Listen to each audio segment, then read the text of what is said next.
This is Pet Life Radio. Let's talk pets.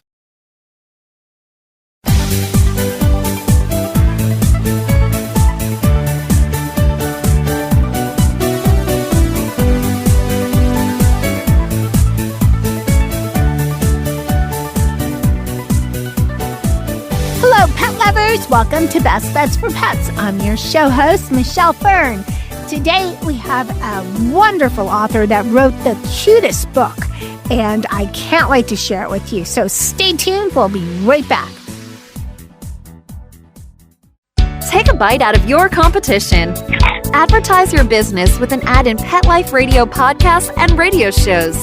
There is no other pet-related media that is as large and reaches more pet parents and pet lovers than Pet Life Radio. With over 7 million monthly listeners, Pet Life Radio podcasts are available on all major podcast platforms. And our live radio stream goes out to over 250 million subscribers on iHeartRadio, Odyssey, TuneIn, and other streaming apps. For more information on how you can advertise on the #1 pet podcast and radio network, visit PetLifeRadio.com/advertise today.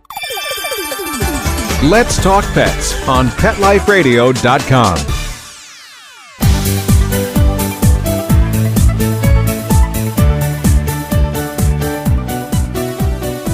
Welcome back, everyone. I'd like to welcome Jamie Okh. She is the author of The Fun and Furry Tales of Rex, Adoption Day. Welcome, Jamie. Hi, thank you so much for having me today, Michelle. I'm so excited to have you on. Well, first, tell us who Rex, I know unfortunately he passed, so tell us who Rex was. Yeah. And also, what inspired you to turn Rex's adoption story into a book, The Fun and Furry Tales of Rex, Adoption Day? Yes. Well, Rex is my furry little angel that suddenly showed up on my doorstep about 13 years ago now. And that's what this whole book is about. And he became my, soul companion, my furry child, just, my emotional support animal, all of that tied up in a bow. And unfortunately, he did pass on September 1st of 2024. So this has been a very difficult, but this has been a dream of mine for, 13 years. And I've been persevering through the grief. It's been tough even today, but that is who Rex was. He was my Rexy Poo, my love bear. And the reason why this story was born is because my son, Samuel, who at the time was 3 years old, asked me one random night when it was bedtime, story time, he asked me, how did we get so lucky to have Rex as our dog? And rather than just telling him the story, I immediately recalled that I have the whole experience documented because I am a camera happy person and I'm also a photographer. And so when this whole thing happened, that was completely out of the blue, I ran into my bedroom, I grabbed my Nikon, I came out, welcomed this gentleman in with the puppies, took them out of the box, and I immediately started taking pictures because who wouldn't? They're so gosh darn cute. So luckily, I grabbed my laptop, I came back upstairs, put it on the bed, and Sammy and I watched the whole experience. And while we were looking at the photos, I started narrating. I just immediately knew what the puppies were thinking and saying. That's my imagination for you.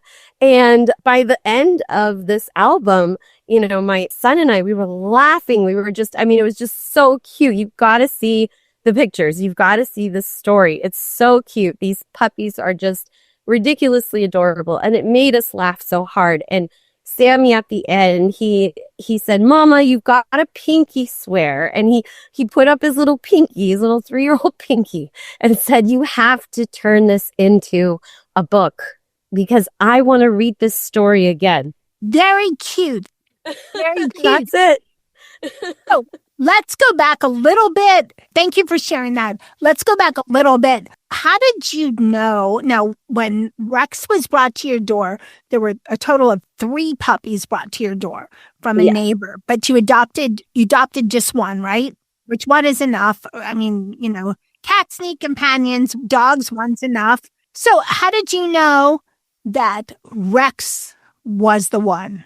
Oh my goodness. Well, actually, I didn't just know. I documented the moment. Like it was an instantaneous, like a lightning bolt strike of obviousness that this is our guy. Why Rex, not the other two? The other two did not climb up my then fiance at the time. They did not climb up his leg, up his chest, and do this thing where he pawed his little paws into his chest, to like make a little bed, like make it a little comfy.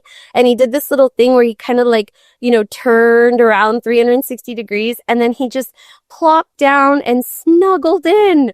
And I mean, it was in that moment, that snuggly moment where Ben, who I named Mark in this book. Sophia is me, but it is our story. But Ben at the time was like, he just pointed at him and just gave me this look like, this is our guy. I'm like, yes, that is the one. That is the one who cuddles up and snuggles up right into your heart. Because that's what he did.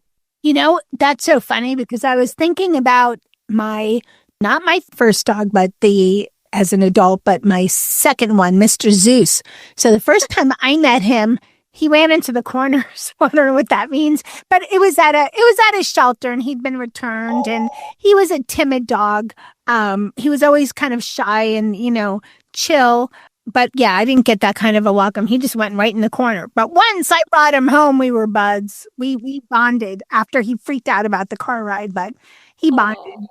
He had an exciting journey, which I've told listeners of longtime listeners know the Zeus story. So let's talk about your book. So one of the most unique things about the book is that it is told from a puppy's perspective. What inspired that creative choice? When looking at these photographs and just recalling those moments and the vibes and the energy and just essentially my perspective and my perception of these little creatures and their personalities, I really wanted it to be from the puppy's perspective because it's really their story that I am sharing. I am literally sharing their story more than I am sharing my story. This story really follows the puppy's adventure on their adoption journey. And I decided to take it from that perception, honestly, intuitively, instinctually. That's what happened. And it just felt so right. And, one major thing about this book is that this book was created sort of not just out of that instance with my son asking me about Rex, but even before that happened, this was actually captured on video. I have this moment where I was holding Rex on my lap and we were waiting for his doggy sitter to come. We were going on like an overnight or whatever. And I was holding him and I turned to Ben and I said, you know what? I really want to teach lessons to children through the lessons that Rex learns or that I want to promote to the world, such as following your instincts, your intuition, being grateful for those who care for you, helping others, having empathy, those types of things. I've always been very passionate about wanting to promote and help get out there because I think that these things are very important for humans. And I don't know. It was just a thing where I was like, I need this to be through Rex's voice, through the puppy's voice. It's their experience, but it's with my teachings. Okay, thanks. What do you think is going through their little minds when they are they're meeting you during adoption day? Give me like 3 sentences. What do you think Rex was probably, if he could talk like words, what do you think he would have said? Well, just like it says in the book, like, oh my gosh, who is this lady? She has such a sweet voice. Oh my gosh, maybe she could be my mommy. Because I'm telling you, from the moment he came in, Rex was all about me and Ben, and he just seemed like really wanting to be with us and loving on us like from the get-go. The other two were very, very sweet. And I was actually very partial to Chunky Monkey because he's so photogenic. I could tell right away. And that's something that I picked up on. But, he wasn't so actively giving us so much affection and attention. And so I think that, the things that they would be saying, or at least Rex for sure, is like, oh my gosh, I'm like, gosh, where am I? Is this a forever home? Is this my forever family? Who is this lady? She's so nice. It's, those kinds of probably exciting statements. I would hope, I would think.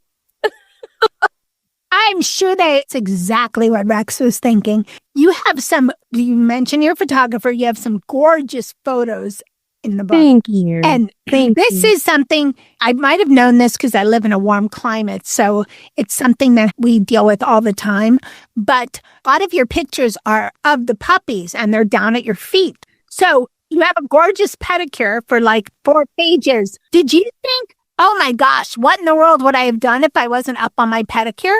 Oh my God, you're so funny. Yes. And actually, you see my toes. You don't really see too many of Ben's toes because they were not pretty. And I had to do some major. There's Photoshop, but I need a pedicure right now, big time. But you're absolutely right. That was so lucky. Just lucky. You might have a second market for guys. Well, I'm saying guys because you're a female feet, but we're not going to go there. Thank you. I'll take that as a compliment. Yes, your feet look great. Thank you. Okay. We love feet. Dogs love feet. I don't know what it is. Do your dogs lick have your dogs lick? Yes. It was just. Yeah, the dog, especially when you're walking. I don't know if there's smells on your feet. Oh, yeah. And I think they're salty. I think they like them. Cats don't go for feet so much except to bite them sometimes. True. Dogs, yes. Which is weird and like you. So when I do my story time, because I am a storyteller and I do read this out loud at schools and libraries, and I was just at Banter Bookshop in Fremont and Half Price Books in Fremont, I always have this back and forth with kids when it comes to the stinky feet, where it's like, I look at the kids and I read the room and I'm like, ew, right? Oh, what is it up with dogs and feet? It's kind of like, I say the elephant in the room, like, yes, they are on the feet, but I think the kids laugh, big time. They think it's hilarious. So I love it. It is. Did you have any challenges or surprises while photographing the puppies? Because they can be hard to photograph. The challenge was to get pictures of me with them. I think I got maybe, I don't know, a few, but that's always the challenge of, I know the feet are there, but, when I look back at this album, it's really sort of the photographer's curse, is that when you're the photographer, it's hard to get in front of the camera. And because, the people are like, oh, well, they're taking care of it. Well, yeah, but, so when I go back and I look, I'm like, I would have loved to have a few more photos of me with Rex from that day. I have a lot of Ben holding that. That's sort of that was my challenge, I guess, and what I still deal with today, because that's I can't make this moment up. It happened by accident, fate, whatever you want to call it. And I feel lucky that I had the intuition to just capture it. And then I think it was even more lucky that my kiddo asked me about it, and and I had it. I had this moment. And I think, I hope that this book inspires a few things aside, of course, adopting, rescue and shelter dogs and all of the lessons within and all of that. But also look, there was a magic moment and I took it, I took the pictures and then I told the story. And it's a real, true story. I think that that's really special. I can't go back and be like, I want a picture of me with baby Rex now. I can't. And I don't have very many from that day. I have maybe 1 or 2. So it's always like that. It's always, when I had Mr. Zeus, I got him in 2005. Phone cameras were not that good. Oh. My first picture of him, he looks like a little fuzz in the corner of a table. But, hey, my memories are there. So Amen. Thank God for that. We're going to take a short break and we'll be right back. Real people, real stories. Our little dog developed this lymph problem. The chemotherapy lasted for 6 months, started developing more lymph nodes. So I thought I'd just try carnivore. The lymph nodes started to go down. Then I took him into the vet to have him checked out, and there was no signs at all inside. My cat had issues that developed in his eye, and 3 months later, my veterinarian said, let's go ahead and remove the eye. I heard the carnivore on advertising, so I said, you know what? I'm going to order this product. They did the procedure, they did all the tests, and they said, I don't know what you did. This product saved his eye. I've got a Labrador. She could hardly lift herself up off the floor. The treatment was chemotherapy. That's when I said, this could be the ticket. About 3 weeks, you could tell she was very alert. She was going on a 5-mile walk. She is just like prime again. Call 866-836-8735. That's 866-836-8735. Or visit carnivore.com. That's carnivora.com. Use promo code PETLIFE at checkout for 15% off your order at carnivora.com. Let's talk pets. Let's talk pets On Pet Life Radio. Pet Life Radio. PetLifeRadio.com.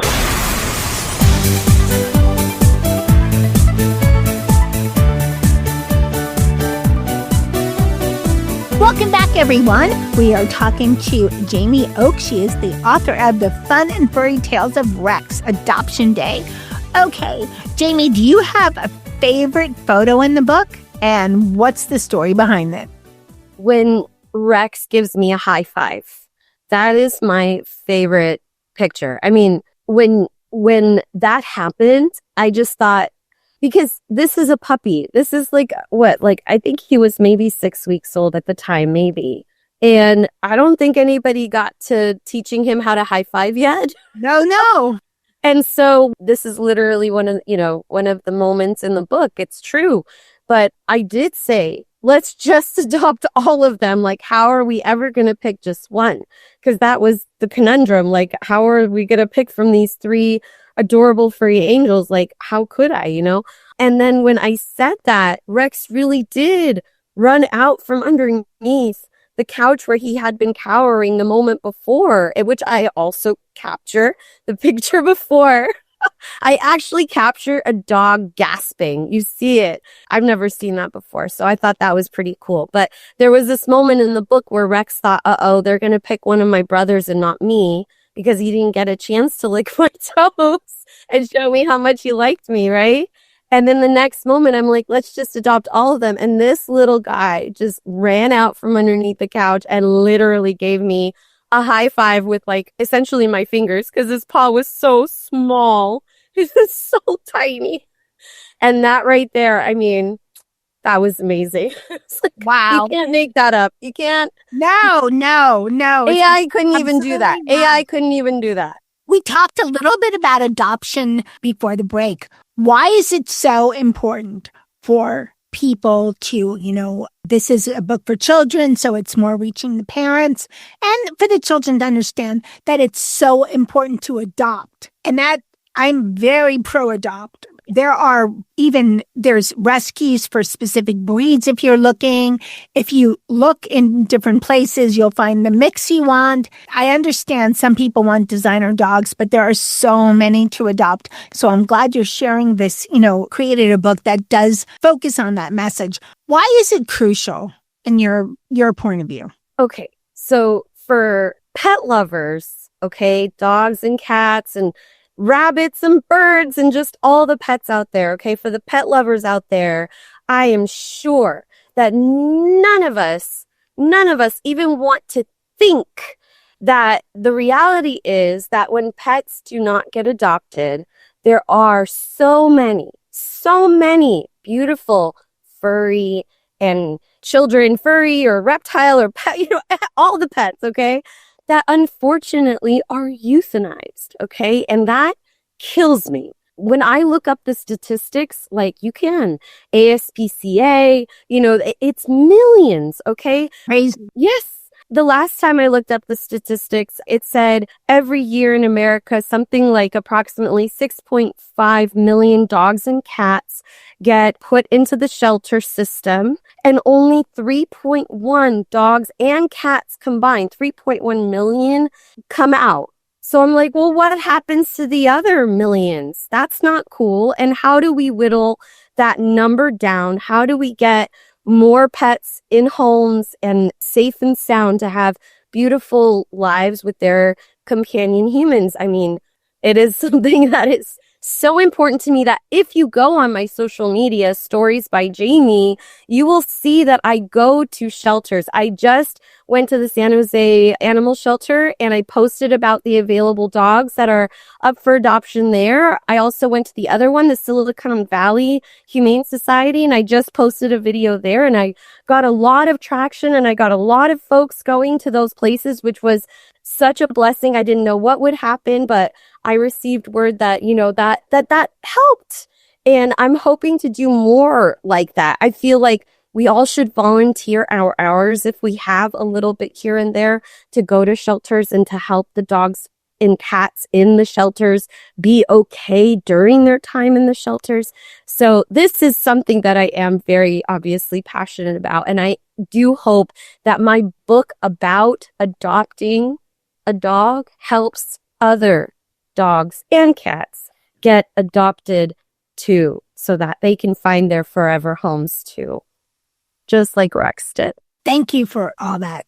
I think also, maybe this is a future book, but I'm going to ask you about what your future books, I know you have another one in the works, but maybe there's a future book about be proactive also and spay and neuter your dogs, and especially your cats. Really bad with cats because cats are, there's so many more feral creatures because they're so independent. Yes, that'll be intriguing how to do that topic though with kids. With kids, it's hard, but that's a challenge. We'll think about it. But it's, I think there's medical books for kids. So it's about, we do a snip here and a snip there. So there's no more babies. And if there's no more baby, it's like a math thing, Michelle, I think you just got inspired. I think I just inspired you for a book. I think you should write these ideas down and just marinate and do it. In my spare time. Whatever. We all stay up late and watch some nonsense TV. Instead, write. It's so much more fun, I promise. Yeah. Well, I mean, especially with cats, the numbers are crazy.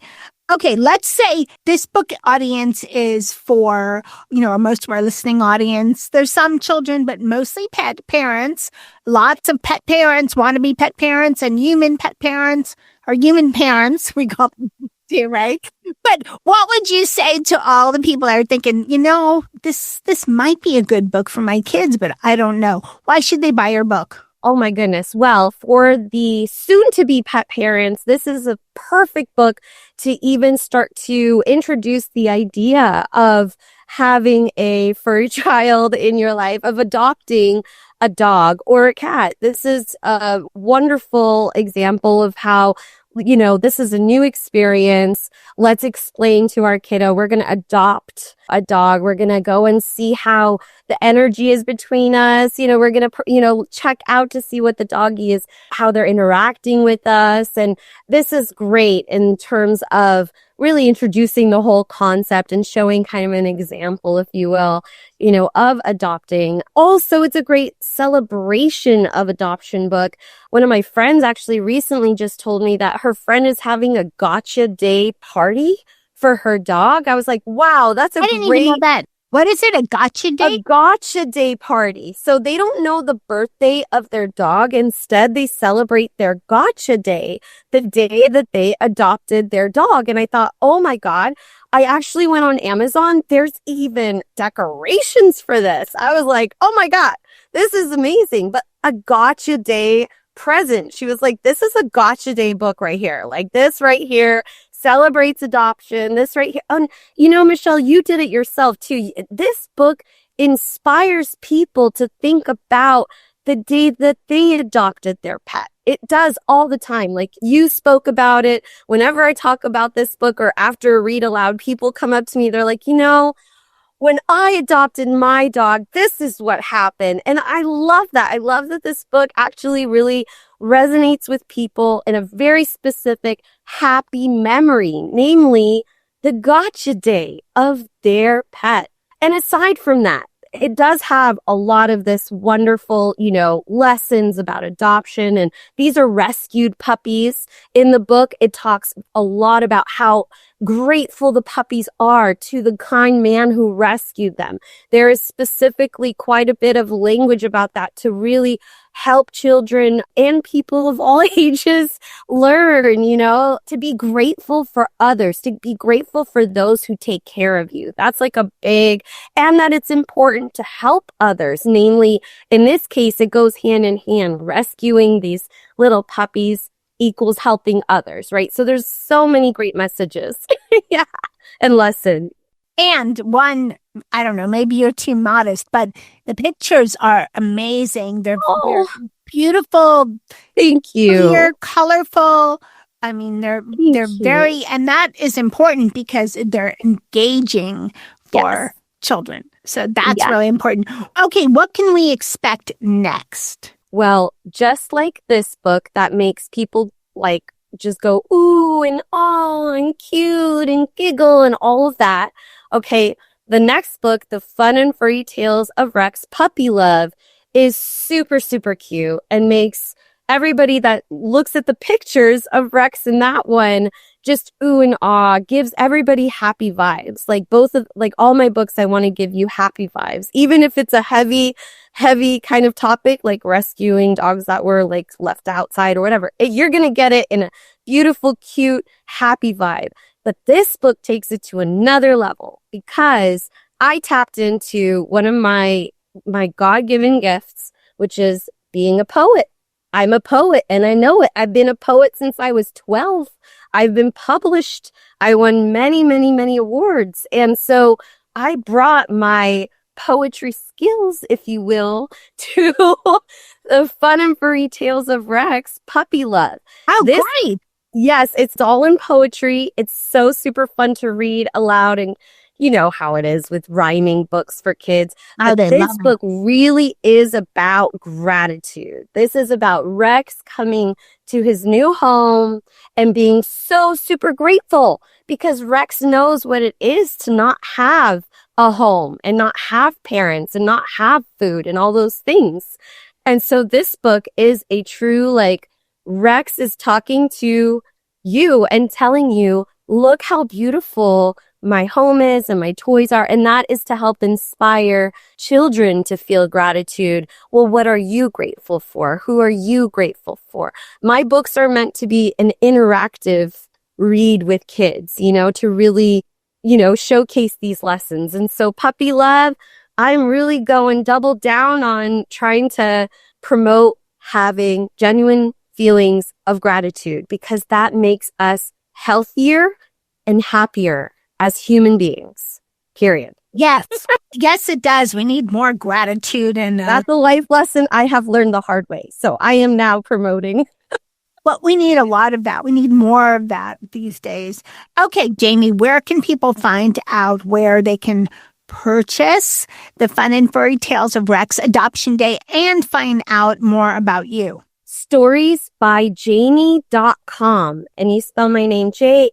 storiesbyjamie.com. That's it. My website. It's got it all. If you just want to check out the book, it's on Amazon, also found on my website, but it's on Amazon, The Fun and Furry Tales of Rex Adoption Day. Puppy Love is coming out soon. You can pre-order Puppy Love on my website. Again, storiesbyjamie.com. And you can book me too. I love coming to schools and libraries and bookstores and any kind of stores, actually, because, families with children, we do a story time party. I read the book. I do all of my discussion, my program. It's a social emotional learning program. Okay. Helps kids really learn gratitude, empathy. There's movement. There's art. I do a bubble dance party. You can check this all out on my social medias. I'm on all the social medias. Okay. Well, we're just about out of time. So, Stories by Jamie. That's it. thank you so much for coming on Best Bets for Pets. Thank you. Bye-bye. Bye-bye. Thank you, everyone, for joining me today. Thank you to my guest, Jamie Okh, the author of The Fun and Furry Tales of Rex, Adoption Day. Thank you to everyone that listens to Best Bets for Pets. I appreciate your loyal listenership. And, of course, thank you to, all of the fur babes I've adopted over the years. Mr. Zeus, Miss C, who was before Zeus, Dennis, Charlotte, Molly, Sammy, Jeffro, and Nikki. All my adopted fur babes. So thank you for everything you brought into my life. Again, storiesbyjamie.com. And, of course, a huge thank you to Mark Winter for all you do to make our shows sound amazing. Thank you so much. And, hey, remember, keep listening. You never know what we'll have next on Best Bets for Pets. Let's Talk Pets, every week on demand, only on PetLifeRadio.com.